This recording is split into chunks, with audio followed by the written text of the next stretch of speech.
جو ایک منظم کیمپین خاص طور پر چیف جسٹس کے اگینسٹ جو یہ چل رہی ہے، اس کے خالق جو ہیں موجودہ حکومت کے اندر بیٹھے ہوئے لوگ ہیں، اور رانا ثناء اللہ کی طرف سے اس طرح کے الفاظ استعمال کرنا یہ توہین عدالت کے زمرے میں آتا ہے، اور یہ ثابت کر رہا ہے کہ یہ ساری گیم کے آرکیٹیکٹ یہی ہیں، اور انہوں نے باقاعدہ ایک وتیرہ بنا لیا ہے جو کہ میرٹ پہ تو بات ان کے پاس ہے کوئی نہیں ہے، 90 دن کے اندر الیکشن کرانے تھے وہ کروا نہیں سکے ہیں، اب بھاگنے کے علاوہ کوئی ان کے پاس بات نہیں رہ گئی ہے۔ ان کا ارادہ الیکشنوں کو التوا میں ڈالنا تھا، التوا میں الیکشن پڑ نہیں رہے ہیں اب،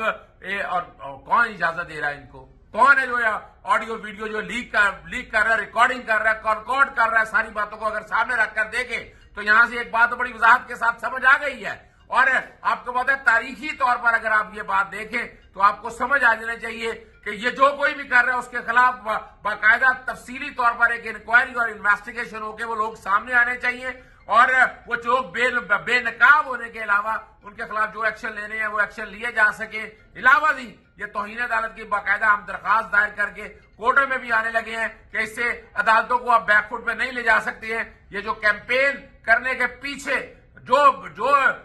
لوگ شامل ہیں وہ لوگ ہر ایک کو پتا ہے، موقع آ گیا ہے ان کو ان کے منطقی انجام تک پہنچانے کا۔